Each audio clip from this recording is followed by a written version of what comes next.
हाय guys, पहला topic start कर रहे हैं अपन आज। Organisational structure of radiology department. तो रेडियोलॉजी डिपार्टमेंट क्या होता है? रेडियोलॉजी डिपार्टमेंट को मॉडर्न इमेजिंग डिपार्टमेंट भी कहा जाता है। रेडियोलॉजी डिपार्टमेंट में पेशेंट के वेरियस रेडियोलॉजिकल एग्जामिनेशन परफॉर्म किए जाते हैं। मतलब डिफरेंट टाइप के रेडियोलॉजिक एग्जामिनेशन उसके अंदर किए जाते हैं, जो आपको पता ही है। फर्स्ट ईयर में आपने पढ़ा होगा, एक्सरे, चेस्ट एक्सरे वगैरह किए जाते हैं, और सेकेंड ईयर में अपने प्रोसीजर किए जाते हैं। तो उसके अंदर वो सारी चीज़ें आ जाती हैं। इसके अलावा सीटी स्कैन भी इसी में आता है, एमआरआई भी इसी में आता है। तो वो पूरा का पूरा अपना रेडियोलॉजी डिपार्टमेंट बनता है। तो डिफरेंट इसके अंदर रेडियोलॉजिकल एग्जामिनेशन परफॉर्म किए जाते हैं।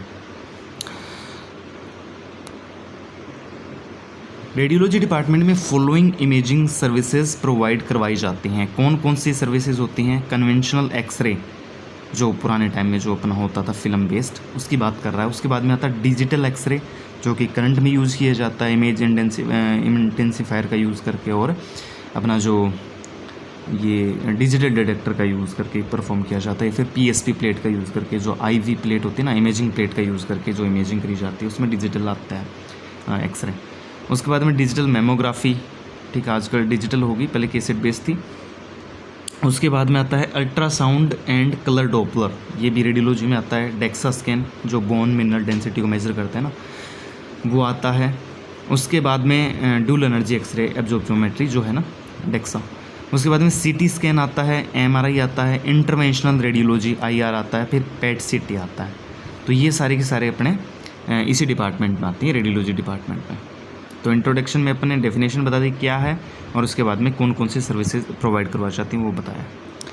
उसके बाद में स्ट्रक्चर क्या है रेडियोलॉजी डिपार्टमेंट की। तो रेडियोलॉजी डिपार्टमेंट में different health care professional involve होंगे। मतलब अलग अलग वर्कर काम करेंगे, जो पेशेंट के डायग्नोसिस एंड ट्रीटमेंट के लिए टीम की तरह काम करेंगे, एक साथ मिलकर काम करते हैं, है ना। वो डायग्नोसिस और ट्रीटमेंट करने के लिए एक साथ मिलकर काम करते हैं।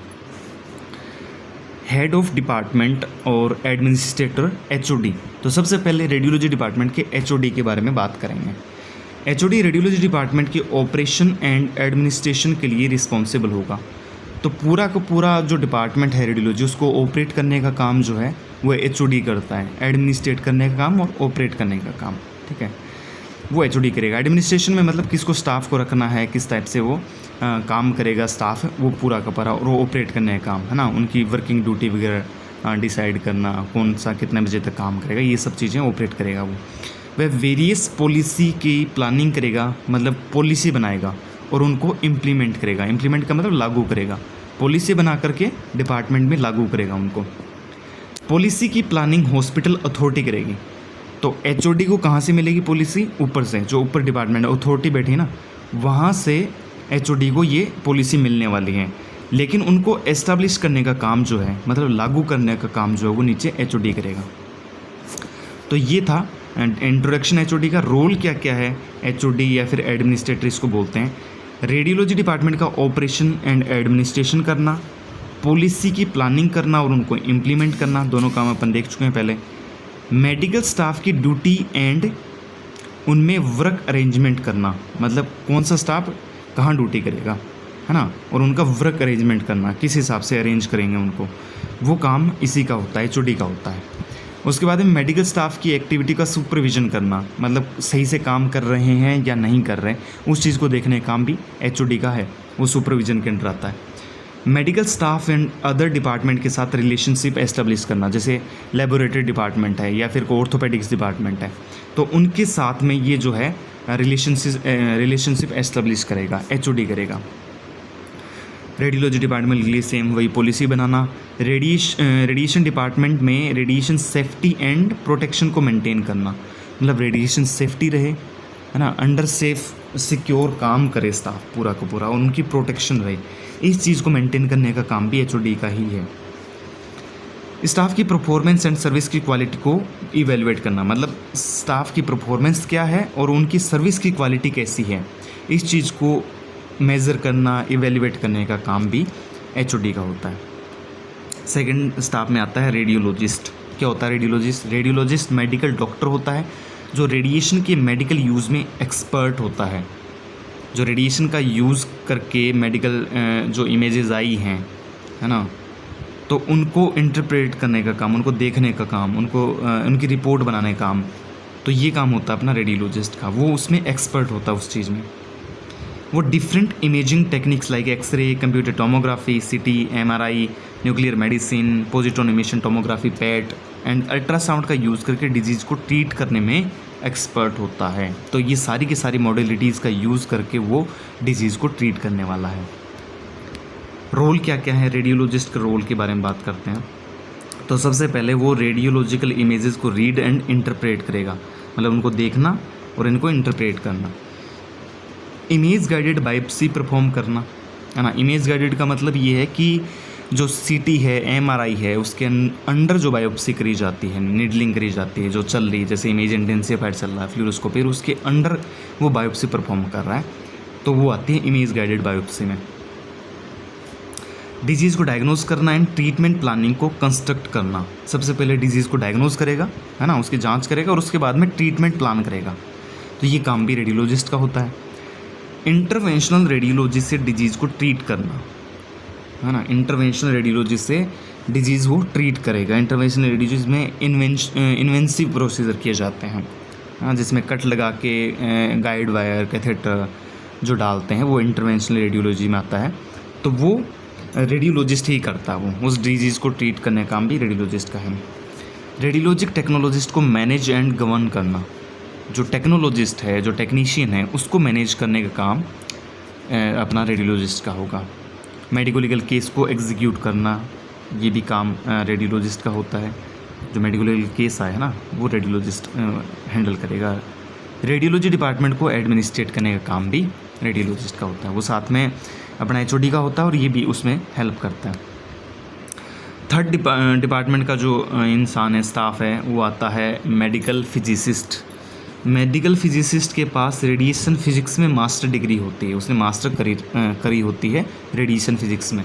ये रेडियोलॉजी डिपार्टमेंट में medical physicist and radiation safety officer, जो आरएसओ होता है ना, आरएसओ के ऊपर भी अपन बात करेंगे, अलग से टॉपिक है मेरे पास में, जो उसके क्या क्या फंक्शन होते हैं, तो उसके बारे में बात करेंगे अपन। पर यहाँ जो मेडिकल फिजिसिस्ट है वो रेडिएशन सेफ्टी ऑफिसर का काम करता है, ठीक है। रोल क्या क्या है मेडिकल फिजिसिस्ट के, तो सबसे पहले रेडिएशन इक्विपमेंट के लिए quality control and quality assurance programme conduct करना। जो रेडिएशन इक्विपमेंट है, जैसे एक्सरे मशीन है, सीटी मशीन है ना, या फिर उनको मेज़र करने का, रेडिएशन डोज को मेज़र करने का काम है, तो उनकी क्वालिटी को कंट्रोल करना, उनकी क्वालिटी एश्योरेंस करने का प्रोग्राम ये कंडक्ट करेगा। पर्सनल की एंड पेशेंट की रेडिएशन डोज कैलकुलेट करना। पर्सनल वो है जो वर्कर हैं, पेशेंट तो आपको पता ही है, तो उनकी रेडिएशन डोज को कैलकुलेट करने का काम भी अपना आरएसओ का होता है, मेडिकल फिजिसिस्ट का होता है। रेडियोलॉजी डिपार्टमेंट में रेडिएशन सेफ्टी को इंश्योर करना, रेडिएशन से सेफ रहें सब, पेशेंट भी वर्कर भी, तो ये इंश्योर कौन करेगा, अपना आरएसओ करेगा, मेडिकल फिजिसिस्ट करेगा। Radiation safety program and radiation protection program को एस्टेब्लिश करना, radiation safety program and radiation protection program ये एस्टेब्लिश करने का काम जो है अपना रेडिएशन सेफ्टी ऑफिसर या मेडिकल फिजिसिस्ट का होता है। मेडिकल फिजिसिस्ट मेक श्योर करेगा कि all equipment and procedure patient and personnel के लिए सेफ हों, तो वही बात आ गई ना, प्रोटेक्शन करने का काम, सेव करने का काम ये है मेडिकल फिजिसिस्ट का होगा। तो वो मेक श्योर करेगा कि इक्विपमेंट और प्रोसीजर सेफ़ होने चाहिए रेडिएशन पेशेंट के लिए। फिर आता है रेडियोलॉजिकल टेक्नोलॉजिस्ट, रेडियोग्राफर जो है, जो अपनी ड्यूटी है वो कैसे होगी।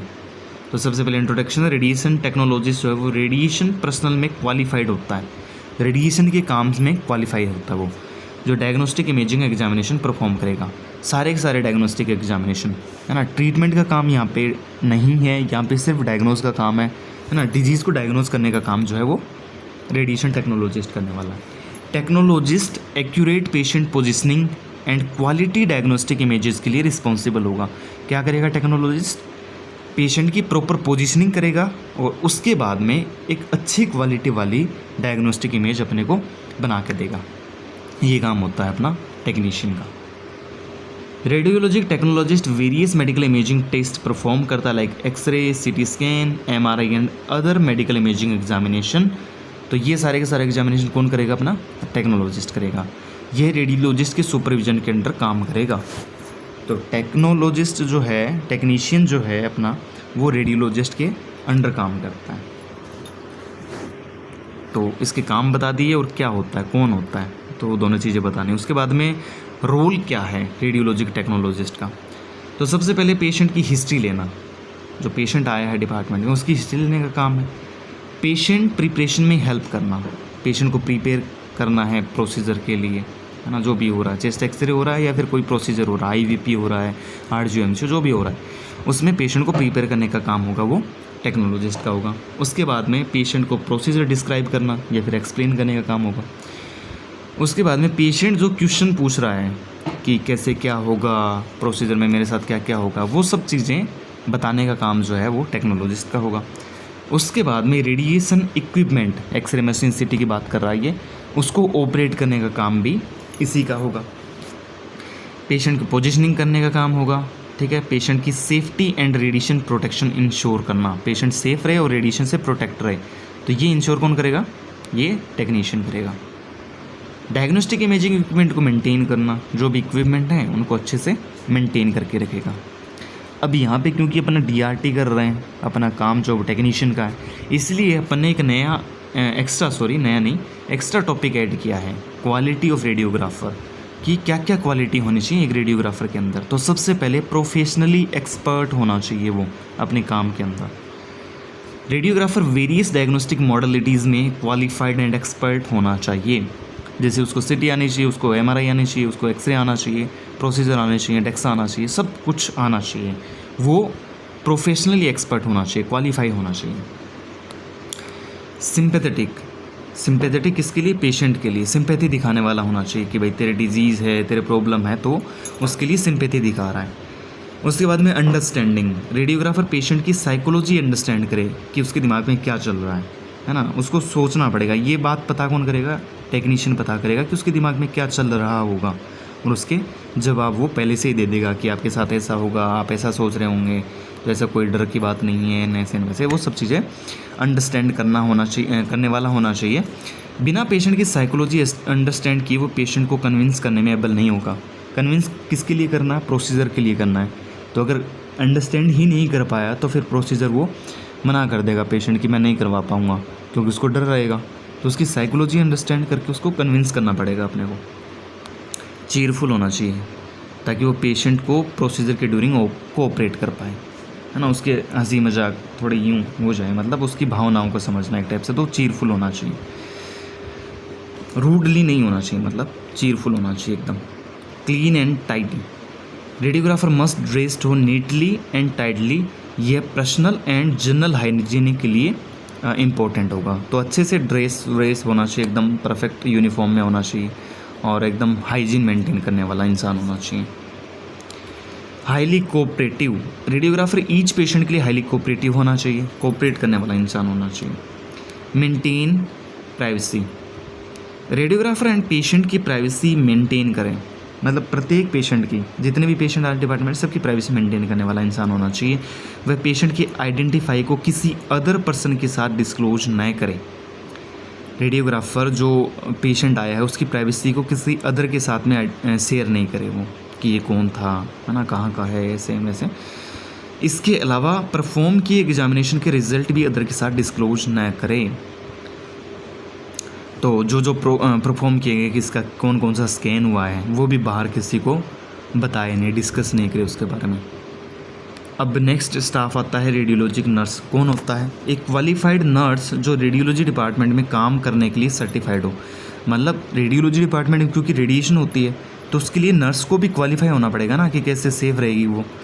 अदर डिपार्टमेंट में तो चलो रेडिएशन नहीं होती तो वहाँ इतना इशू नहीं होता, यहाँ पे तो TLD भी देना पड़ेगा उसको, काम कर रही है तो रेडियोलॉजी में रेडिएशन लगेगी, इसलिए वो उसमें क्वालिफाई होना ज़रूरी है, उसमें सर्टिफाइड होना ज़रूरी है। रेडियोलॉजिक नर्स भी रेडियोलॉजिस्ट के सुपरविजन के अंडर काम करेगी, वो भी उसी के अंडर आती है, रेडियोलॉजिस्ट के अंडर। रेडियोलॉजिक नर्स जो है वो पेशेंट को नर्सिंग केयर प्रोवाइड करती है। नर्स का काम तो वही है, नर्सिंग केयर प्रोवाइड कराना, तो अब की बार यहाँ पे प्रोवाइड करा देगी वो रेडियोलॉजी डिपार्टमेंट में। Radiologic nurse radiologist and radiologic technologist को वेरियस रेडियोलॉजिक एग्जामिनेशन में असिस्ट करती है। असिस्ट का मतलब हेल्प करती है। तो जितने भी एग्ज़ाम चल रहे होंगे, जैसे कोई स्पेशल प्रोसीजर चल रहा है उसके दौरान पेशेंट के कैनुला लगाना है या फिर कोई इंजेक्शन लगाना है, तो वो काम कौन करेगी? नर्स करेगी। तो दोनों की हेल्प कर रही है, रेडियोलॉजिस्ट की भी हेल्प कर रही है और टेक्नीशियन की भी हेल्प कर रही है यहाँ पे। उसके बाद में नेक्स्ट स्टाफ आता है रेडियोलॉजी क्लर्क। तो पेशेंट के डेटा को, पेशेंट के डेटा को, पेशेंट एंड स्टाफ की इंफॉर्मेशन को मेंटेन करने में, डॉक्यूमेंट्स फिलिंग करने के लिए रिस्पॉन्सिबल होगा। मतलब डॉक्यूमेंट भरने हैं या फिर जो पेशेंट आया उसकी इन्फॉर्मेशन, उसकी आईडी नंबर वगैरह, नाम वगैरह जो भी है, वो सब इन्फॉर्मेशन मेंटेन करने का काम क्लर्क का है। उसके बाद में आता है record keeper. Record keeper patient medical records and medico legal film records के लिए रिस्पॉन्सिबल होगा। तो जितने भी मेडिकल रिकॉर्ड रखने हैं, जो रिपोर्ट आई हैं, जो पेशेंट बाहर है, ओपीडी का है, उसके लिए तो रिकॉर्ड बाहर चला जाता है, पेशेंट साथ में लेके चला जाता है। लेकिन जो आईपीडी वाले पेशेंट हैं उनके लिए तो स्टोर करना पड़ेगा ना, तो वो रिकॉर्ड कीपर का काम है। तो रिपोर्ट स्टोर करेगा, मेडिकल केस की फिल्म आई है तो उसको भी वो स्टोर करेगा। उसके बाद में आता है स्टोर कीपर। कौन होता है store keeper? Store keeper store department का इंचार्ज होता है।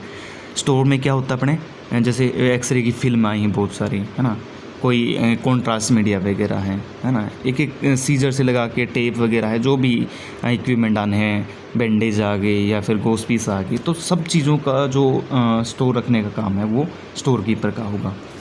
ये स्टोर को कंट्रोल करने के लिए रिस्पॉन्सिबल होगा। स्टोर कीपर मटेरियल की रिसीविंग, मतलब रिसीव करने, इशू करने, मतलब डिपार्टमेंट में देने के लिए, एंड सुपरविजन, मतलब कितना कुछ बचा है माल, कितना कुछ लेके आना है, उन सब के लिए रिस्पॉन्सिबल होगा। तो ये 3-4 काम करता है, वो रिसीव करता है, इशू करता है और सुपरविजन करता है। नेक्स्ट स्टाफ में आता है रिसेप्शनिस्ट। रिसेप्शनिस्ट कौन होता है? अपॉइंटमेंट लेगा या फिर अपॉइंटमेंट शेड्यूल करेगा, पेशेंट का रिकॉर्ड कलेक्ट करेगा एंड पेशेंट को फिल्म एंड रिपोर्ट डिस्ट्रीब्यूट करेगा। तो अपने जो देखा होगा रिसेप्शन में पेशेंट को फिल्म देते हैं, वहीं से मिलती है फिल्म, है ना, रिपोर्ट और फिल्म वहाँ से मिलती है। इसके अलावा पेशेंट का डेटा वो पहले फिल करता है, फिर वो बताता है कि आपको इस डिपार्टमेंट में जाना है। तो पूरा रिकॉर्ड वगैरह रखने का काम है वो रिसेप्शनिस्ट का होता है। रिसेप्शन पे जो बैठा आदमी है वो करेगा। उसके बाद में आता है वार्ड बॉय या फिर हाउस कीपर। ये भी काम आएगा डिपार्टमेंट में। वार्ड बॉय डस्टिंग के लिए, मॉपिंग के लिए, फ्लोर की क्लीनिंग के लिए, मतलब फ्लोर को, फर्श को साफ़ करने के लिए, मेडिकल सप्लाई को स्टॉक करने के लिए, जो मेडिकल सप्लाई आ रही है उसको स्टॉक करना, मतलब उसको हेल्प कराना है कि सामान उठा के यहाँ से स्टोर में डालना है, तो वो करने के लिए। पेशेंट को असिस्ट करने में, पेशेंट को ट्रांसफ़र करना है, असिस्ट करना है ना, या फिर पेशेंट को व्हील चेयर से टेबल पर ट्रांसफ़र करना, तो ये सब काम है वो वार्ड बॉय का होता है।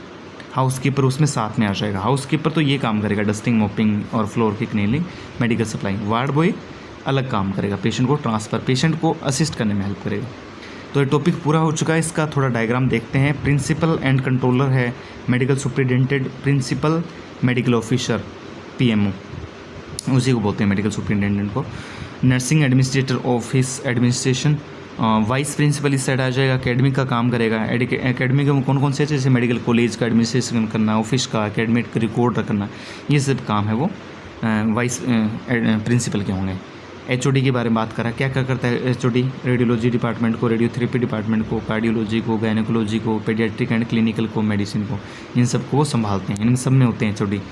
तो रेडियोलॉजी में जैसे बताया किसी ने डिपार्टमेंटल एडमिनिस्ट्रेशन करता है, क्लर्क, स्टोर कीपर वगैरह, है ना। फिर उसमें CT, radiologist, radiographer, MRI, x-ray, ultrasound, nuclear medicine, ये सब आ जाएंगे। तो ये था अपना topic, first organization structure of radiology department. उम्मीद है आपको समझ आया होगा। सब्सक्राइब कीजिए और सपोर्ट कीजिए ताकि और भी वीडियो बनाने का मोटिवेशन मिल सके। नोट्स मिल जाएंगे, व्हाट्सएप पे कांटेक्ट कीजिए। थोड़ा चार्ज रहेगा, बहुत ही मिनिमल चार्ज है पूरी सिलेबस के लिए, और आप पे कर सकते हैं इजीली इतना। तो thank you so much for watching this video.